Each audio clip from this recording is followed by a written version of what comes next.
Ce matin, avant d'entrer dans ce qui est pour nous le message de Dieu, je ne saurais commencer sans m'acquitter d'un devoir moral mais aussi spirituel, à savoir exprimer toute ma gratitude à loin de l'Éternel, à l'autorité que le Seigneur a établie dans ce lieu de culte, dans ce temple. J'ai nommé le pasteur Stéphane Benjou. C'est un père pour moi, c'est quelqu'un qui m'est cher. J'apprends beaucoup de lui, son humilité, sa simplicité sont des choses qui me challengent au plus profond de moi. Papa, sois béni. Je voudrais également exprimer toute ma gratitude au conseil d'anciens qui n'a pas trouvé d'objection à ce que, en cette semaine, je revienne une fois de plus, dirigé par l'Esprit de Dieu pour nous nourrir. Je voudrais, avant que nous entrions dans cette prédication, que nous élevions la voix une fois de plus. Est-ce que nous pouvons prier de nous? Saint-Esprit, l'Église, inspirée par toi, a établi ce jour comme Pentecôte. Nous sommes là, pas comme d'habitude. C'est un culte spécial pour nous. Un culte où nous sommes beaucoup plus assoiffés du Saint-Esprit. Un culte où nous voulons davantage voir la manifestation de l'Esprit. Un culte où nous te réclamons plus que les cultes passés. Seigneur, tu m'as choisi pour parler à ton peuple ce matin. Je me présente, Seigneur, comme ta bouche. Tu as besoin d'une bouche pour parler à ton peuple, nous voici. Seigneur, si tu as besoin d'une main pour agir, la voici également, je me donne tout entier à toi. Oui, Père, que je puisse m'effacer afin que toi, tu paraisses par ton Saint-Esprit. Tu as prévu quelque chose pour tes enfants ce matin. Fais selon ton agenda. Nous nous soumettons entièrement et totalement à toi. Je ne suis que le simple trait d'union entre ton peuple et toi. Je ne suis que la part sereine, sans toi libre d'agir. Oui, que mon intelligence, ma sagesse soit stérile en ce moment et que seul l'Esprit de Dieu parle. Seul l'Esprit vient faire ton œuvre. Dans une vie, dans un cœur, au travers de chaque personne entrée dans ce temple pour t'écouter au nom de Jésus. Amen. Bien-aimés dans le Seigneur, nous voici au cœur même de l'Église, au cœur même des rassemblements que nous faisons d'habitude, des rassemblements où nous faisons mention du nom de Jésus, où que nous faisons mention du nom de Dieu. La Pentecôte est en réalité la raison d'être de l'Église. Si nous n'avons pas compris ça depuis longtemps, le temps est venu pour nous de comprendre la pertinence de ce que nous avons appelé la Pentecôte. Les textes choisis pour cette prédication ce matin sont un schéma qui explique la marche progressive vers la Pentecôte, ou plutôt, disons-le, vers l'effusion du Saint-Esprit. Parce qu'il faudrait que nous nous rappelions que la Pentecôte n'est pas la descente du Saint-Esprit sur les apôtres. Ou du moins, ce que nous appelons aujourd'hui Pentecôte n'est pas la même qui était dans le livre des Actes des Apôtres. C'est pourquoi le texte commence par le jour de la Pentecôte. C'est-à-dire, c'était un jour qui était déjà établi. Et donc, l'effusion du Saint-Esprit est venue donner une valeur et une autre définition à ce jour de la Pentecôte. Donc, je voudrais donc lever pour nous l'ambiguïté ce matin en disant que ce que nous appelons Pentecôte défini comme la descente du Saint-Esprit sur les apôtres n'est pas la même qui était célébrée à Jérusalem le jour où il y a eu l'effusion du Saint-Esprit. Amen. Alors, ceci dit, la Pentecôte n'a pas vraiment commencé ce jour. L'effusion du Saint-Esprit n'a pas commencé ce jour tel que nous le connaissons pour la plupart dans l'Église. Nous croyons tous que la Pentecôte a commencé dans Acte 2. Mais la lecture du livre de Jean, dans les versets du livre de Jean, dans le chapitre 20, les versets 19 à 23, nous donne de comprendre que que la Pentecôte n'a pas commencé en ce temps. Il y a un homme, l'homme de paix, Jésus qui arrive. Tout a commencé lors de sa résurrection. Après que Jésus soit mort et ressuscité, les disciples avaient au plus profond besoin de paix et besoin d'assurance. Jésus n'étant plus physique tel qu'il a été autrefois, il a fallu qu'il se manifeste d'une manière particulière et d'une manière spéciale auprès des disciples. C'est pourquoi dans la crainte qu'ils avaient, les portes fermées, réunies les portes fermées, Jésus fait son entrée. Une première fois, il rassure ses disciples en leur donnant sa paix. Et puis une deuxième fois, il le fait également. Cependant, ce n'est pas tout. Jésus vient pas seulement avec la paix, mais il vient avec l'équipement divin, l'équipement du Saint-Esprit. Et il dit, il souffle sur les disciples et il dit, soyez remplis du Saint-Esprit. Voilà donc la première Pentecôte, si nous devons l'appeler comme telle. La première fois où les disciples ont reçu l'effusion du Saint-Esprit, c'était le fait de Jésus. Ce texte voudrait simplement nous faire comprendre que Jésus est celui qui baptise du Saint-Esprit. Jésus est celui qui équipe ses disciples et il équipe du meilleur équipement.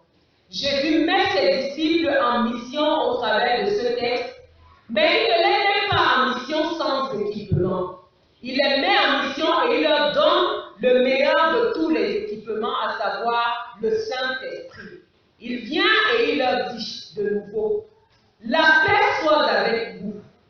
Comme le Père m'a envoyé, moi aussi je vous envoie. Après ces paroles, il souffla sur eux et il leur dit, recevez le Saint-Esprit. Amen. Ce matin encore, ce Jésus n'a pas changé. Alléluia. Il est le même. La mort n'a pas pu le retenir. J'aime celui que je sais bien aimer. C'est celui qui ne tient pas compte des prisons dans lesquelles nous sommes. C'est celui qui ne tient pas du contexte dans lequel nous sommes. Que la peur t'eût enfermé, que les problèmes t'eût assailli. Jésus est celui qui arrive. Il débarque, lui, l'homme de paix, pour te rassurer. Bien-aimé, le Seigneur te dit ce matin par ma bouche, la paix soit avec toi. La paix soit avec toi. Parce qu'il veut t'équiper et il sait que je peux aller en mission dans la crainte et dans l'effroi. Le Seigneur veut t'équiper ce matin. Il te rassure premièrement en te disant, la paix soit avec toi. Et il te dit par la suite, lui le premier envoyé du Père, ou plutôt l'envoyé par excellence du Père. Il dit, comme le Père m'a envoyé, moi aussi je vous envoie. Et il souffle par la suite l'Esprit Saint pour que ta mission s'accomplisse dans de meilleures conditions. Alors pour aborder cette fois-ci l'épisode de Acte 2, dans les 11 premiers versets, nous voyons que les conditions précédentes, celles qui avaient été réunies par les disciples, sont aussi réunies cette fois dans l'épisode de la Pentecôte. De nouveau, les disciples sont réunis. De nouveau, ils sont ensemble. Et intervient la même chose qui s'est produite lors de l'arrivée miraculeuse de Jésus. Même si les choses ne se présentent pas de la même manière, Jésus ne change pas en réalité de procédé. Il y a un peuple qui est réuni et il y a une seconde Pentecôte. Je voudrais dire, bien-aimé, ce matin, je ne sais pas si pour toi, tu avais déjà pensé avoir reçu l'effusion du Saint-Esprit une première fois, ou alors si tu n'avais même jamais reçu, ce matin, Jésus veut t'équiper une fois de plus. Jésus n'a pas répandu son esprit sur les disciples une seule fois. Il a fait 2 fois, il a fait 3 fois, et je crois que si vous soumettez à la lecture du livre des Actes des Apôtres, vous comprendrez que le Saint-Esprit n'est pas descendu seulement le jour de la Pentecôte. Jésus savait que ses disciples avaient besoin d'équipement et qu'ils avaient besoin d'être renouvelés dans cet équipement. Ils avaient besoin d'être plus performants et plus percutants pour l'accomplissement excellent de la mission qui leur avait été donnée. Alors Jésus arrive une seconde fois. même si pas de manière visible. Il arrive, il y a un bruit dans le ciel qui annonce son arrivée. Les choses ne sont pas pareilles. Dans le calme dans lequel les disciples étaient, Jésus fait un bruit qui annonce son arrivée. Et les disciples, une fois de plus réunis et saisis, ils étaient réunis au nom du Seigneur, comme nous l'avons vu les dimanches précédents. Jésus leur a dit, allez à Jérusalem, jusqu'à ce que vous recevrez la puissance qui vient d'en haut. Alors les disciples, obéissant à la voix et à la consigne que leur maître leur a donnée, ils sont de nouveau réunis. Jésus fait son entrée comme il a promis. Il vient accomplir sa promesse et sa prophétie dans la vie de ses disciples. Un bruit surgit du ciel. Le sol commence à trembler. Un vent impétueux passe. Voilà ce qui est l'équivalent du souffle de Jésus dans le livre de Jean, en son chapitre 20. Jésus souffle une fois de plus. Un vent impétueux. Dans le livre de Jean, on ne nous a pas donné les caractéristiques du souffle de Jésus. Mais cette fois-ci, Actes des Apôtres vient avec plus de précision. Et on nous dit, un vent impétueux passe entre les disciples et des langues semblables à des langues de feu se répandent sur chacun, sur tous. Amen, bien-aimés. Le texte ne nous dit pas que de ceux qui étaient réunis, une certaine catégorie, un certain nombre, a reçu l'effusion du Saint-Esprit. Gloire à Dieu. Mais le texte nous dit que tous ont reçu l'effusion du Saint-Esprit. Ça signifie que, bien-aimé, pour toi qui es venu ce matin commémorer la Pentecôte, pour toi qui as reconnu qu'un jour l'Esprit de Dieu s'est manifesté d'une certaine façon, ce matin, le Seigneur te qualifie pour recevoir son Saint-Esprit. Amen. Nous avons vécu ce que nous avons appelé dans ce temple ou alors dans cette paroisse la semaine du Saint-Esprit. Nous sommes venus lundi, nous sommes venus mardi, nous sommes venus mercredi. Jeudi aussi nous étions là, vendredi et samedi aussi. Je sais et j'ai vu ce que l'Esprit de Dieu a fait dans la vie des personnes. Des personnes ont reçu le baptême dans le Saint-Esprit. Des personnes ont reçu les dons dans l'Esprit, mais il y a également des personnes qui n'ont pas reçu. En ce jour de la Pentecôte, bien-aimés, les textes d'avant, les jours d'avant ne nous disaient pas que tous avaient reçu le baptême dans le Saint-Esprit ou que tous avaient reçu l'effusion du Saint-Esprit. Mais ce matin, je crois que ce n'est pas de manière anodine que le Seigneur a choisi et localisé pour nous ce texte. C'est pour te dire à toi, si toi et moi nous sommes dans la communion de l'Esprit, si toi et moi nous sommes unis en la présence de Jésus, que je sais être là au milieu de nous, tu es qualifié pour recevoir l'effusion du Saint-Esprit. Amen. Alors Jésus vient. Il souffle, un vent impétueux est là. Les langues de feu descendent sur les disciples et quelque chose de merveilleux se produit. La mission annoncée par Jésus dans Jean 20 s'accomplit enfin. Jésus leur a dit, comme le Père m'a envoyé, moi aussi je vous envoie. L'équipement qu'ils avaient premièrement reçu ne s'avérait pas être suffisant, même si c'était le Saint-Esprit. Il fallait à nouveau que le Saint-Esprit les remplisse et que dans la plénitude et débordant du Saint-Esprit, ils se lèvent pour aller accomplir la mission. C'est pour dire à quelqu'un ce matin, même si tu avais déjà reçu l'effusion du Saint-Esprit, le Seigneur veut encore te remplir ce matin pour la mission qu'il t'a donnée. Et pas n'importe quelle mission, la noble mission de l'évangélisation. Celle que nous sommes arrivés aujourd'hui à trouver comme un exercice pénible et périlleux. Un exercice lourd et difficile.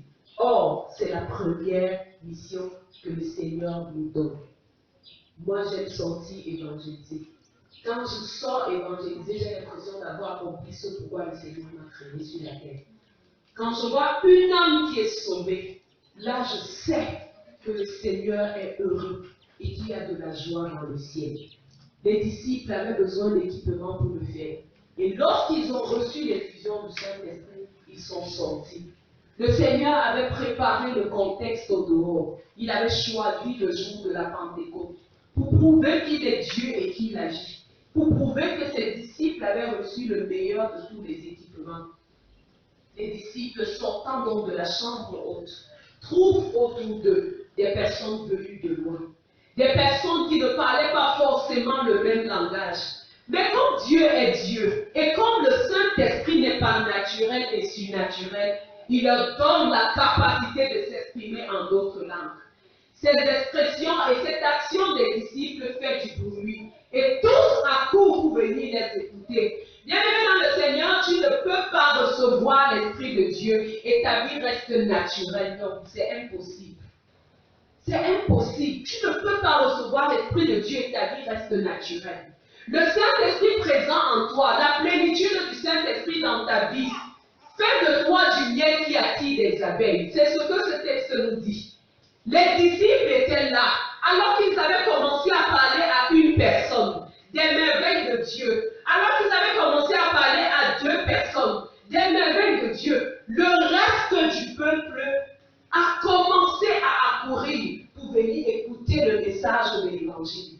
Il est donc possible que tu aies commencé dans des faibles commencements et que le Seigneur décide, parce qu'il t'a oint et parce qu'il t'a baptisé, d'attirer la multitude à toi pour que tu parles des merveilles de Dieu à ce peuple et que tous viennent à la connaissance de la vérité et donc à la repentance. Il est temps, bien aimé, que nous nous levons remplis de l'Esprit de Dieu pour sortir annoncer les merveilles de Dieu au dehors. Le Saint-Esprit ne vient pas dans ta vie t'aider à faire les one-man shows.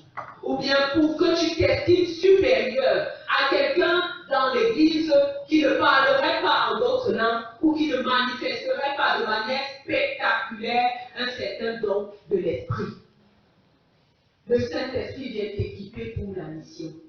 Voilà ce que le Saint-Esprit vient faire dans ta vie. Ton langage doit donc être différent. C'est ce qu'a été pour les disciples. Ils n'ont plus parlé la langue qui leur était habituelle. Ils ont parlé selon que l'Esprit de Dieu te conduit. J'aime bien le dire, j'étais avec une sœur, il y a longtemps, elle était ma partenaire dans l'évangélisation. On avait décidé de sortir chaque semaine, évangéliser juste nous deux. Et un jour, elle est comme moi, on se bat en anglais. Vraiment, ce n'est pas tout ça. Mais le Seigneur va nous aider. Amen. Donc, nous sommes sortis une fois et le Seigneur nous a dirigés vers une dame et un monsieur à qui nous avons commencé à présenter l'évangile. Mais il voulait faire du genre, non, vraiment, on ne comprend pas le français et tout ça. Et elle leur dit, vous parlez quoi comme langue? Il leur dit, il nous répond l'anglais. Elle dit, ok. Saint-Esprit, aide-nous. Et je vous assure que si vous lui demandez aujourd'hui de dire ce qu'elle disait en anglais le jour-là, jusqu'à ce que ces personnes aient compris, elle ne serait plus capable. Pourquoi? Parce que l'Esprit de Dieu, l'équipement par excellence, est venu l'équiper. Et elle s'est retrouvée en train de parler cette langue étrangère qu'elle ne connaissait pas, ou du moins pas de manière excellente. Mais son anglais ce jour-là était tellement fluide. Moi-même, après, je l'ai salué, lui ai dit que non, ma soeur, tu as parlé l'anglais. Elle me dit que bon, je dis que tu as parlé. Et quand tu la voyais véritablement, tu sentais que ça n'avait rien d'une intelligence naturelle, ça n'avait rien d'une sagesse naturelle. Elle avait l'équipement du Saint-Esprit. Et c'est après ce jour que j'étais attentive et je lui ai dit, mais ma soeur Ingrid, il faut que tu m'expliques un peu quelque chose. J'avais entendu parler du Saint-Esprit, mais je ne connaissais pas qui il était. Et c'est à partir de ce jour qu'elle a commencé à me donner quelques bribes sur le Saint-Esprit et sur sa capacité dans l'opération des miracles dans ce qu'il était capable de faire. J'ai soupiré longtemps après le Saint-Esprit et le Seigneur m'a rendu capable également. Je crois que si tu es venu ce matin dans la présence de Dieu, c'est parce qu'il te qualifie pour un miracle pareil, voire même au-delà au nom de Jésus-Christ. Le Saint-Esprit vient donc. Il vient pour t'équiper dans l'évangélisation. Mais il ne vient pas seulement comme personne dans ta vie. Il vient avec des dons multiples. Et c'est ce que le livre de 1 Corinthiens 12, les versets 3 à 13 nous dit ce matin. Si quelqu'un a l'Esprit de Dieu, il ne peut pas dire que Jésus est anathème. Autrement dit, il ne peut pas dire que Jésus est maudit. Mais sa révélation, sa célébration du Seigneur sera également poussée par l'Esprit. Le Saint-Esprit est celui qui vient opérer dans nos vies divers ministères, divers dons et diverses manifestations. C'est lui qui est l'auteur de ces choses. C'est lui qui l'accomplit, ce n'est pas un homme. Jésus est celui qui baptise du Saint-Esprit, mais le Saint-Esprit est celui qui nous met en action. Alléluia. Alors, le Saint-Esprit vient dans la vie du chrétien avec plusieurs dons. Il y en a 9.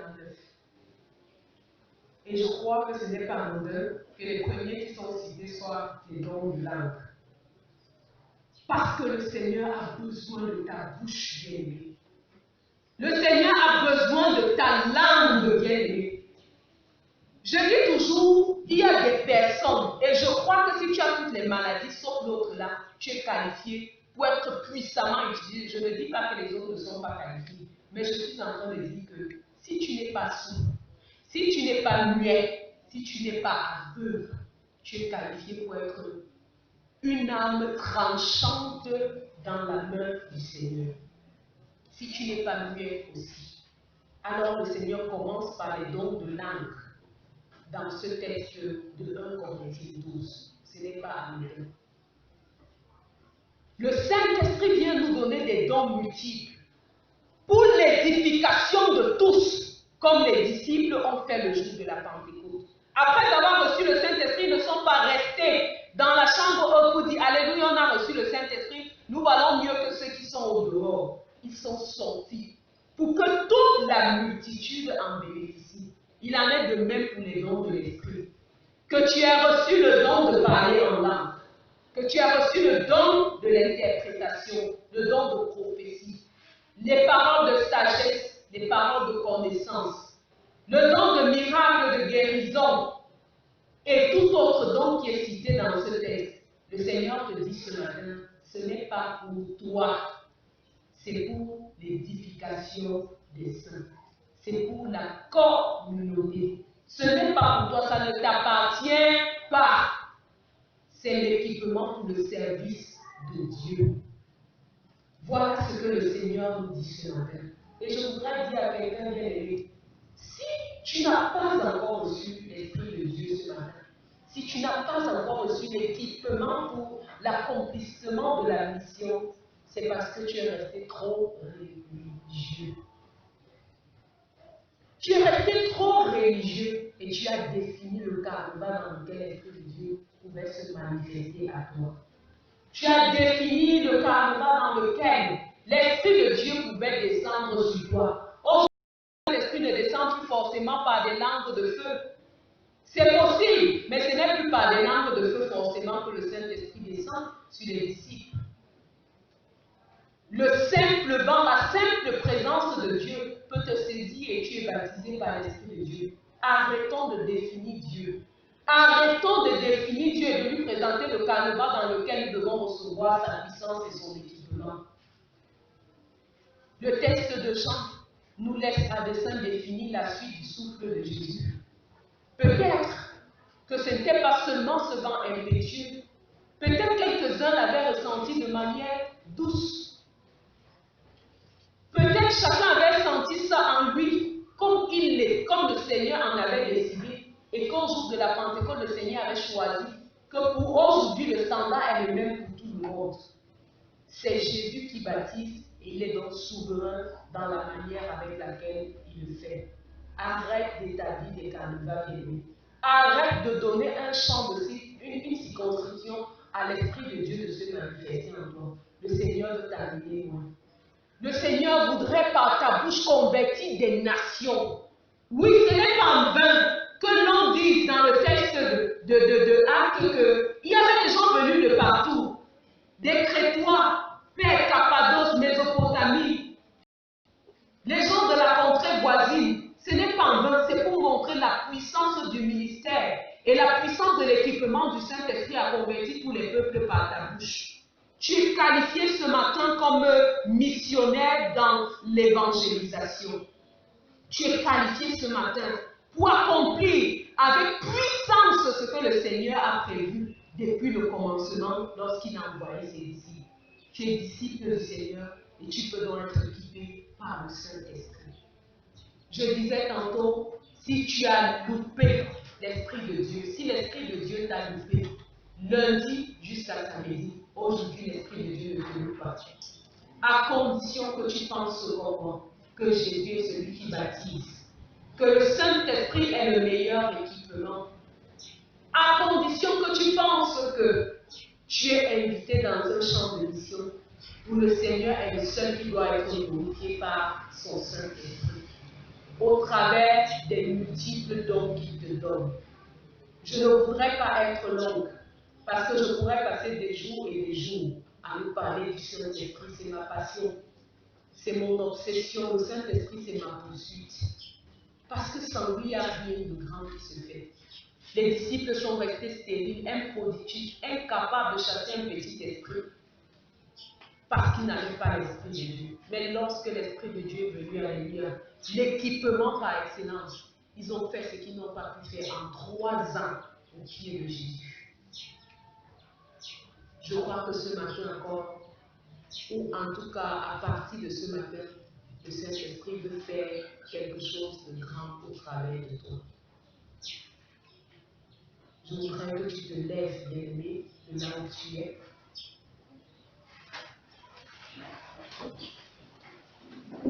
Est-ce que la chorale peut nous donner une fois de plus ce chant, que ces lieux soient visités par la sainte présence.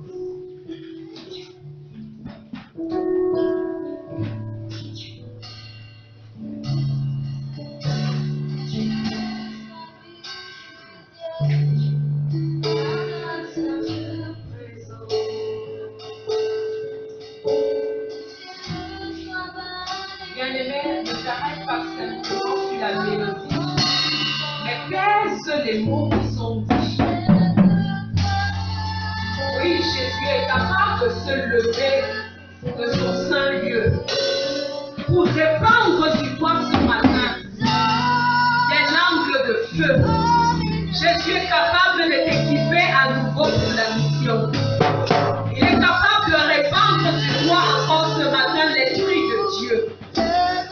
Il est capable de le faire une première fois pour toi qui n'avais jamais reçu le baptême dans l'Esprit.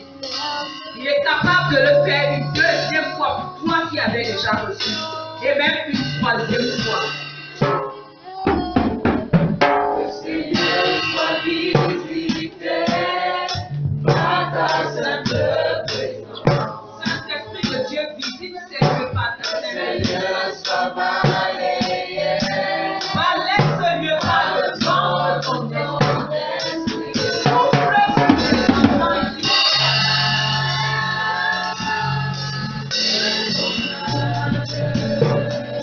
Seigneur, ne nous laisse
Dieu est trop conventionnel. Confesse devant la sainteté de l'Esprit.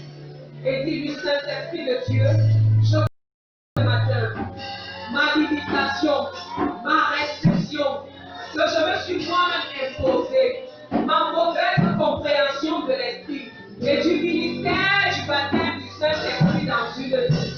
Je confesse parce que j'avais pensé que cela venait me rendre supérieur aux autres. Je confesse parce que j'avais pensé être supérieur aux autres. Et ce matin, tu me dis, tu ne m'écoutes pas. Je suis d'accord, écoute-moi. Je suis d'accord, réponds sur moi les dons de l'Esprit. Nous allons faire un dernier point de prière, bien-aimé. D'abord, nous allons pas continuer de chanter. Certainement, tu as reçu de la peine de l'Esprit. Tu n'es pas obligé d'être enseigné.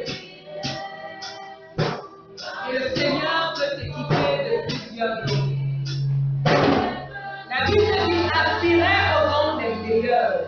Ça signifie que les 9 dons cités dans la lecture de tout à l'heure, il a la possibilité de dire à Dieu, Père, dans le champ de mission que tu m'as confié, j'ai besoin du don de la prophétie. J'ai besoin du don de parler en plusieurs langues.